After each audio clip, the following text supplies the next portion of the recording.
말씀을 먼저 같이 읽도록 하겠습니다. 시작. 다리오가 자기의 뜻대로 고관 120명을 세워 전국을 통치하게 하고 또 그들 위에 총리 셋을 두었으니 다니엘이 그 중에 하나이라. 이는 고관들로 총리에게 자기의 직무를 보고하게 하여 왕에게 손해가 없게 하려 함이었더라. 다니엘은 마음이 민첩하여 총리들과 고관들 위에 뛰어나므로 왕이 그를 세워 전국을 다스리게 하고자 한지라. 이에 총리들과 고관들이 국사에 대하여 다니엘을 고발할 근거를 찾고자 하였으나 아무 근거, 아무 허물도 찾지 못하였으니 이는 그가 충성되어 아무 그릇됨도 없고 아무 허물도 없음이었더라. 그들이 이르되 이 다니엘은 그 하나님의 율법에서 근거를 찾지 못하면 그를 고발할 수 없으리라 하고, 이에 총리들과 고관들이 모여 왕에게 나아가서 그에게 말하되 다리오 왕이여 만수무강하옵소서. 나라의 모든 총리와 지사와 총독과 법관과 관원이 의논하고 왕에게 한 법률을 세우며 한 금령을 정하실 것을 구하나이다. 왕이여, 그것은 곧 이제부터 30일 동안에 누구든지 왕 외에 어떤 신에게나 사람에게 무엇을 구하면 사자굴에 던져 넣기로 한 것이니이다. 그런즉 왕이여, 원하건대 금령을 세우시고 그 조서에 왕의 도장을 찍어 메대와 바사에 고치지 아니하는 규례를 따라 그것을 다시 고치지 못하게 하옵소서 하매, 이에 다리오 왕이 조서에 왕의 도장을 찍어 금령을 내니라. 다니엘이 이 조서에 왕의 도장이 찍힌 것을 알고도 자기 집에 돌아가서는 윗방에 올라가 예루살렘으로 향한 창문을 열고 전에 하던 대로 하루 3번씩 무릎을 꿇고 기도하며 그의 하나님께 감사하였더라. 아멘. 25절로 28절 한 번 더 읽겠습니다. 시작. 이에 다리오 왕이 온 땅에 있는 모든 백성과 나라들과 언어가 다른 모든 사람들에게 조서를 내려 이르되, 원하건대 너희에게 큰 평강이 있을지어다. 내가 이제 조서를 내리노라. 내 나라 관할 아래에 있는 사람들은 다 다니엘의 하나님 앞에서 떨며 두려워할지니 그는 살아계시는 하나님이시요 영원히 변하지 않으시리시며 그의 나라는 멸망하지 아니할 것이요 그의 권세는 무궁할 것이며 그는 구원도 하시며 건져내기도 하시며 하늘에서든지 땅에서든지 이적과 기사를 행하시는 이로써 다니엘을 구원하여 사자의 입에서 벗어나게 하셨음이라 하였더라. 이 다니엘이 다리오 왕의 시대와 바사 사람 고레스 왕의 시대에 형통하였더라. 아멘. 할렐루야.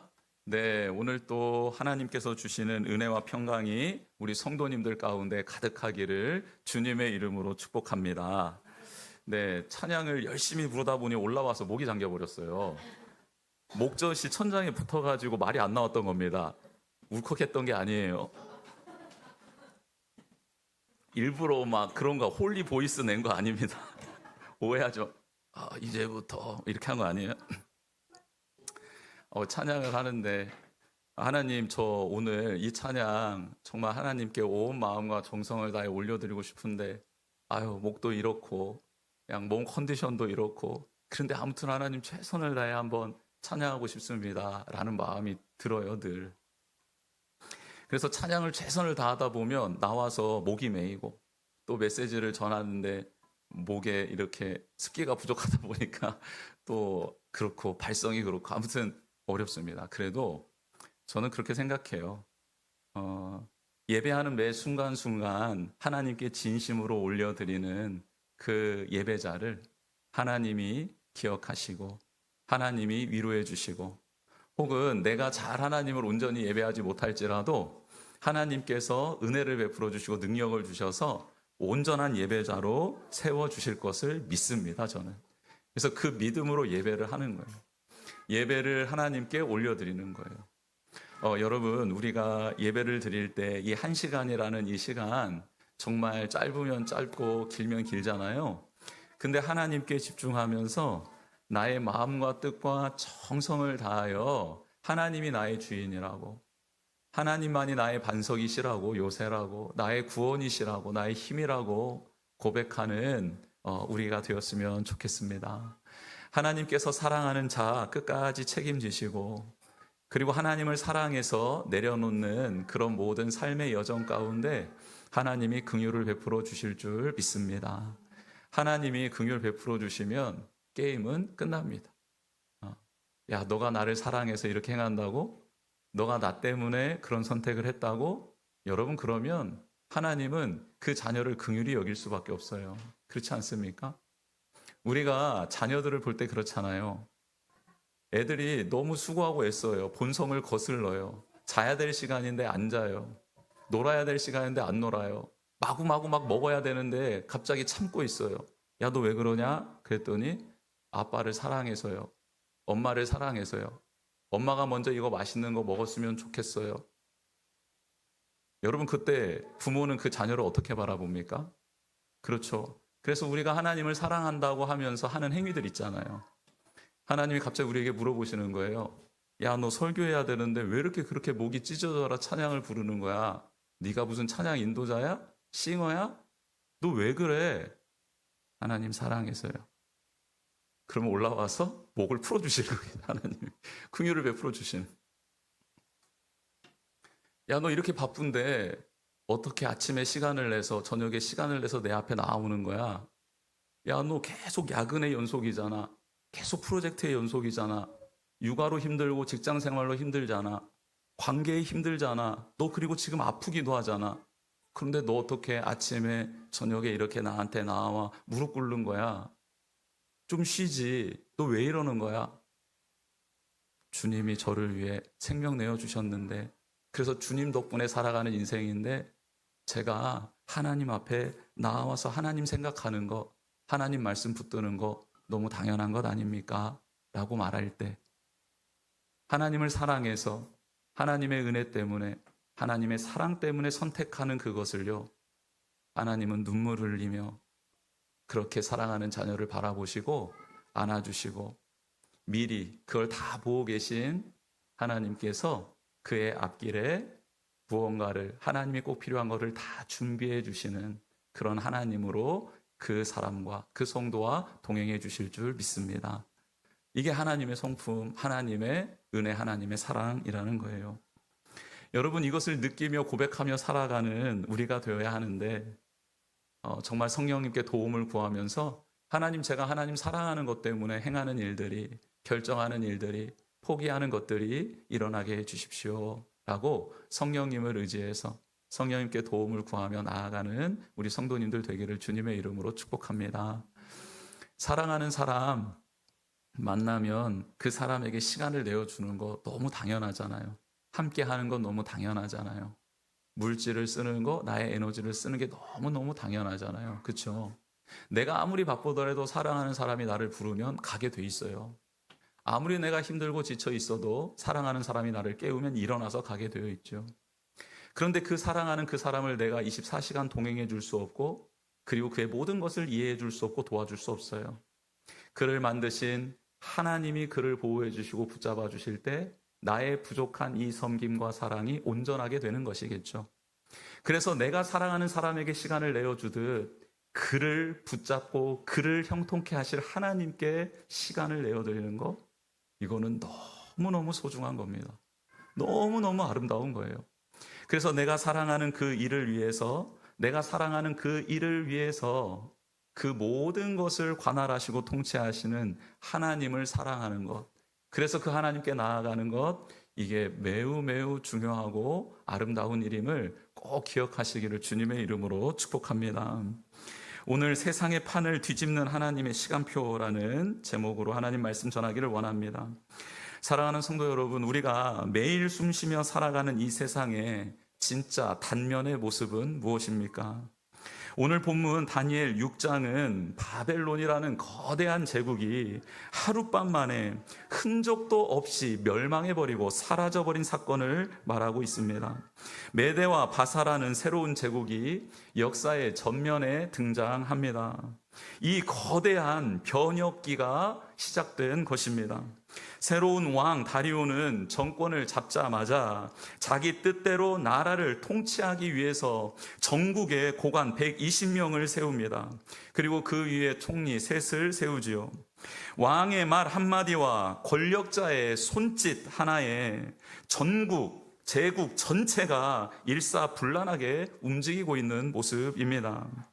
이런 역사의 장면을 보고 있노라면 정말 이 세상은 하나님의 뜻, 하나님의 손길로 운영되어지는 것이 아니라 눈에 보이는 통치자와 눈에 보이는 권력자들의 뜻과 입김으로 되어져 가는 것 같은 느낌을 받을 때가 있습니다. 카프카의 소송이라는 소설에서 주인공은 이유도 모른 채 거대한 시스템 속에서 갇혀 결국 죽게 됩니다. 그는 죄 때문에 죽은 것이 아니라 즉 관료적인 법조 시스템 때문에 죽습니다. 죄 때문에 죽은 게 아니라 그 시대가 짜놓은 시스템 안에, 판 안에서 죽어가는 참혹한 현실을 카프카는 소설에서 그려냈습니다. 여러분, 다니엘도 마찬가지입니다. 다니엘도 그렇습니다. 오늘 본문의 다니엘이 마주한 현실이 바로 카프카의 소설 속에 있는 숨막히는 판 시스템과 같습니다. 여러분, 세상 권력자들은 하나님의 사람을 인정하지 않습니다. 오히려 배격하고 제거하려 듭니다. 다니엘이 너무나 정직하고 탁월하니까 다른 총리들과 고관들이 눈에 불을 켜고 그를 죽일 틈을 찾기 시작합니다.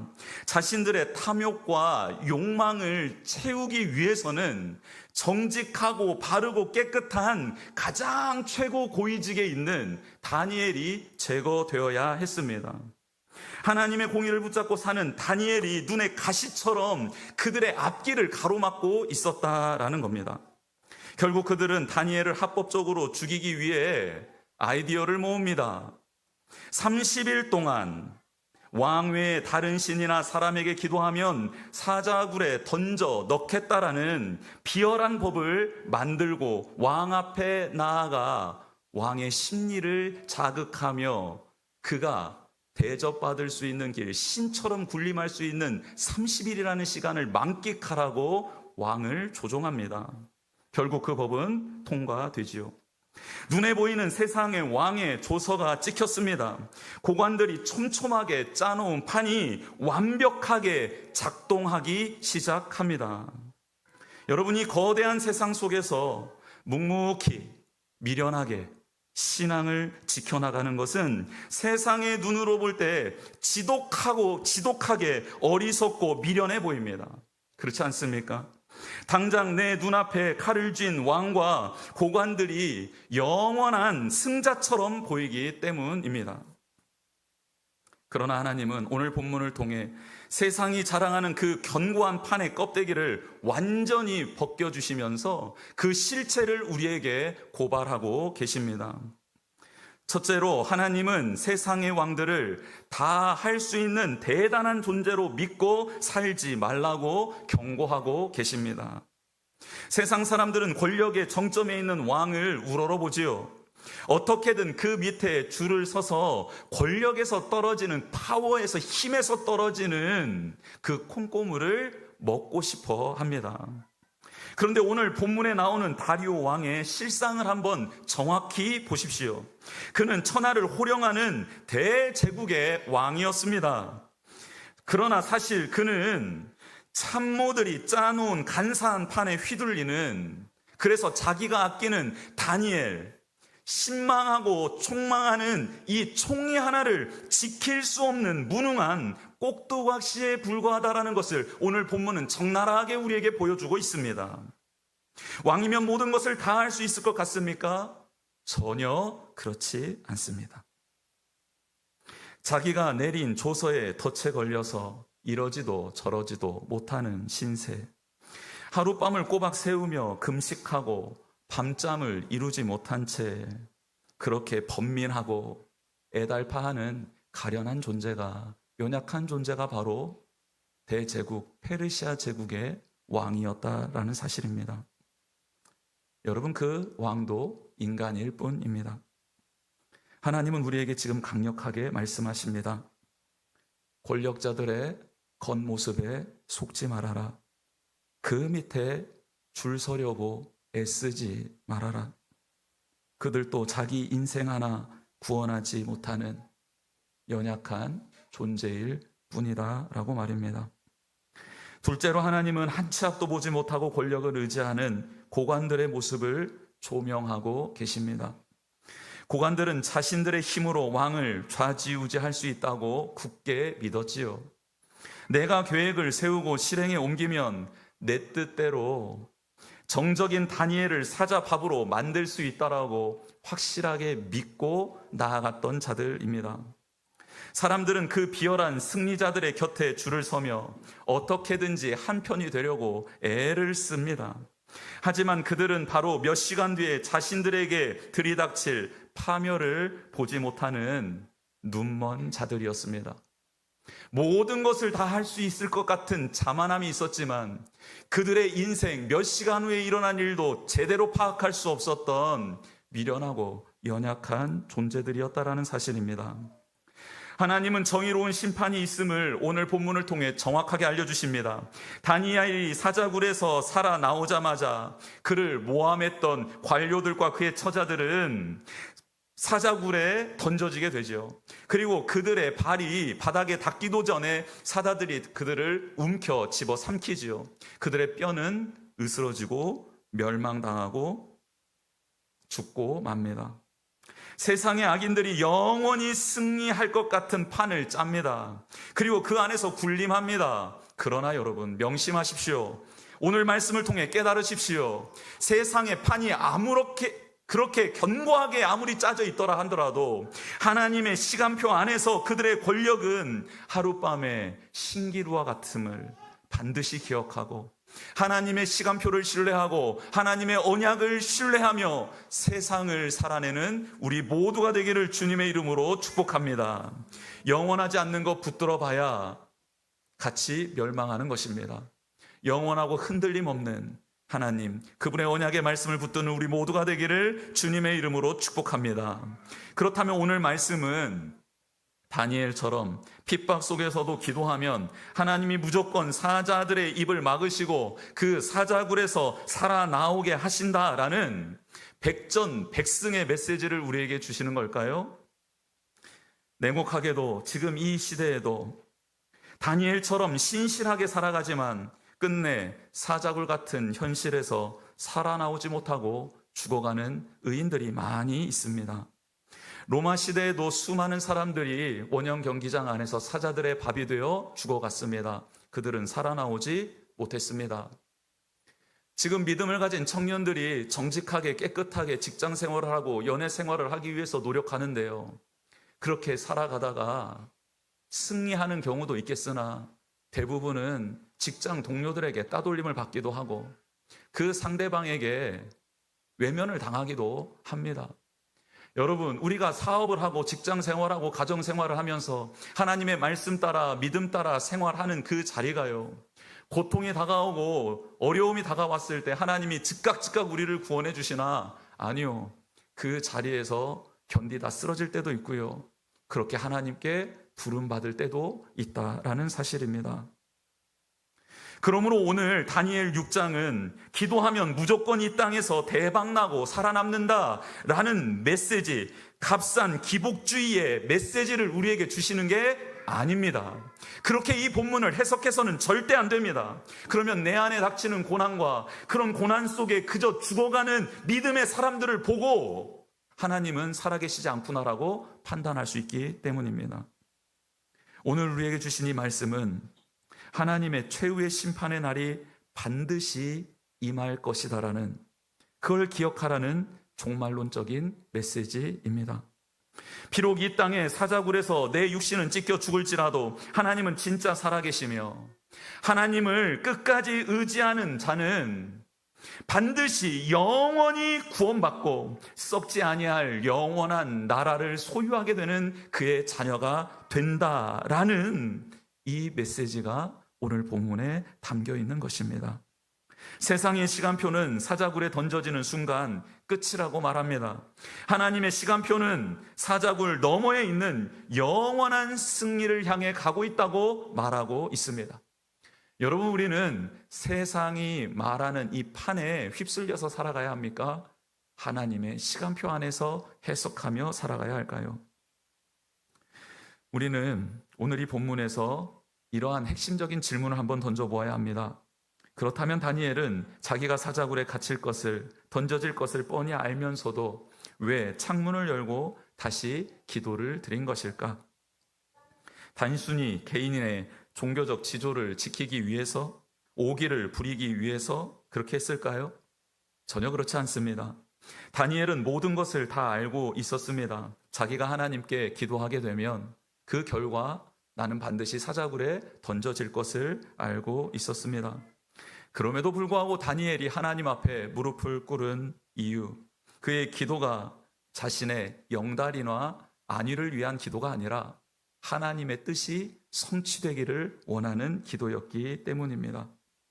그가 하나님 앞에 엎드린 이유는 자신의 생명을 살려달라는 기도가 아니라 하나님 약속의 말씀을 기억하고 있습니다. 그 말씀이 이루어질 때가 되었는데 저는 그때를 믿습니다. 그 말씀이 이루어질 줄 믿습니다. 라고 하나님 앞에 엎드려 하나님의 뜻이 이루어지기를 원했던 것입니다. 다니엘은 예레미야서의 말씀을 통해 하나님의 시간표를 정확히 알고 있었습니다. 이스라엘 백성이 바벨론으로 포로로 잡혀온 지 70년이 되어서 다시 고국으로 돌아갈 것이라는 것을 알고 있었습니다.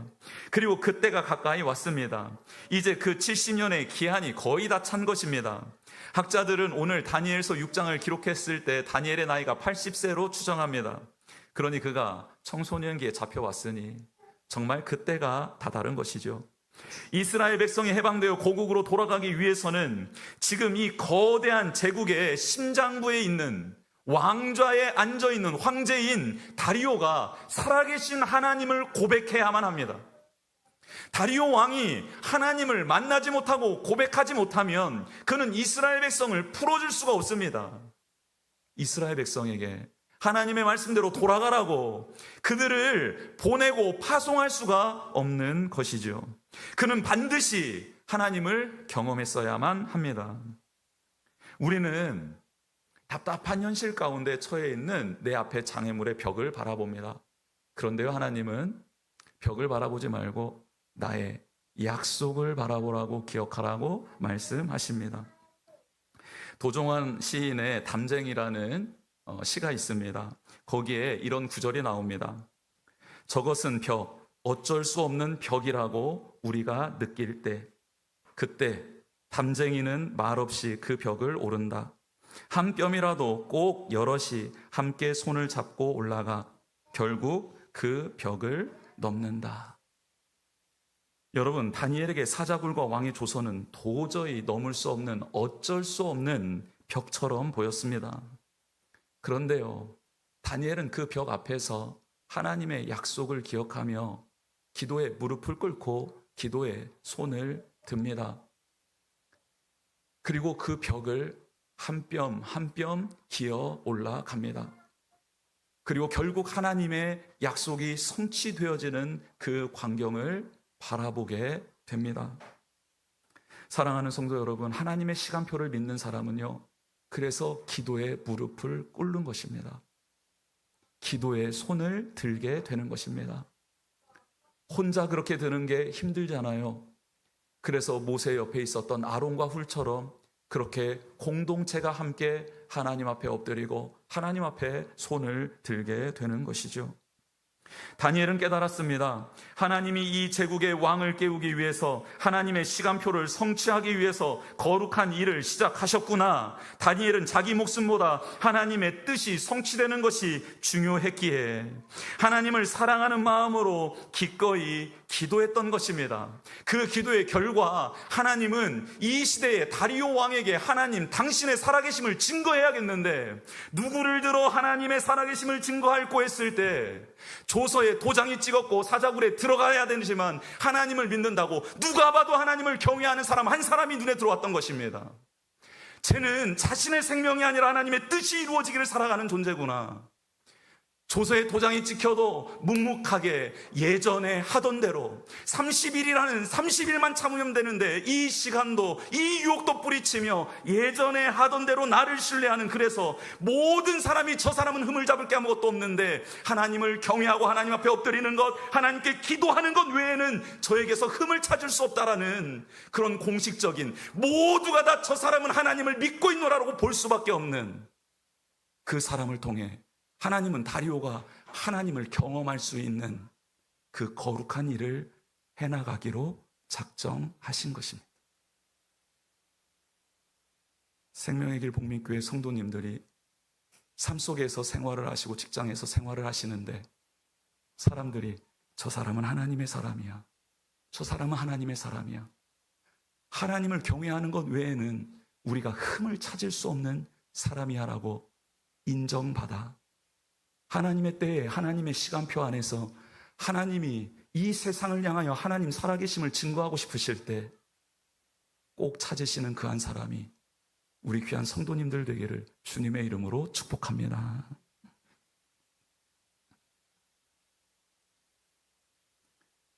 다리오 왕이 새벽에 다니엘을 찾아옵니다. 다니엘아, 네가 섬기는 하나님이 너 살려주셨지? 다니엘아, 다니엘아 애달프게 부릅니다. 다니엘은 살아서 나오고 나를 사랑하시느니, 나를 사랑하시느니, 나를 부르시니 내가 경외하고 사랑하는 그 하나님이 나를 살려주셨습니다 라고 말하자 다리오 왕의 입에서 이런 고백이 나옵니다. 그는, 즉 하나님은 살아계시는 하나님이시오 그의 나라는 멸망하지 아니할 것이라는 위대한 신앙 고백과 함께 이스라엘의 해방의 시간표, 하나님의 새로운 판이 등장하게 됩니다. 다니엘의 사자굴 사건은 결국 예수 그리스도의 십자가와 부활에서 찬란하게 완성됩니다. 대제사장들과 바리새인들이 촘촘하게 판을 짜서 죄 없으신 예수님을 십자가에 못 박아 죽였습니다. 무덤 문을 거대한 돌로 가로막고 단단히 봉했지요. 사자굴을 막고 봉한 것처럼 말입니다. 그들은 자신들이 완벽하게 승리했다고 생각하며 축배를 밖에서 들었습니다. 예수는 끝났다, 우리가 이겼다, 그렇게 소리치며 즐거워했을 겁니다. 세상이 그렇게 승리의 축배를 들고 있을 때 무덤 안에서는 어떤 일이 일어났습니까? 놀랍게도 그 캄캄한 무덤 안에서 하나님의 영광이 임했습니다.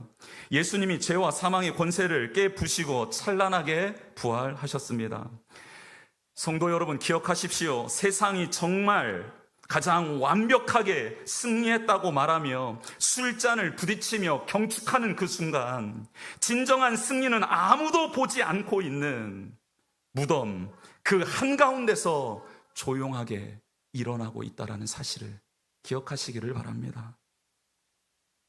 오늘 우리가 살아가는 이 시대도 악한 자들이 승리하는 것처럼 보입니다. 카프카의 소설처럼 세상이 짜놓은 거대한 부조리판 앞에서 우리의 신앙은 아무런 힘이 없는 것처럼 느껴집니다.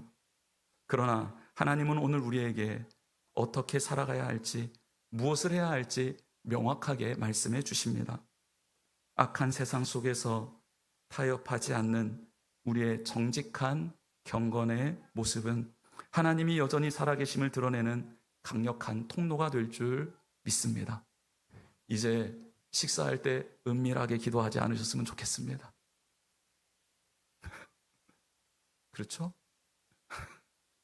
술잔을 기울이는 회식 자리에서 당당하게 고백하셨으면 좋겠습니다.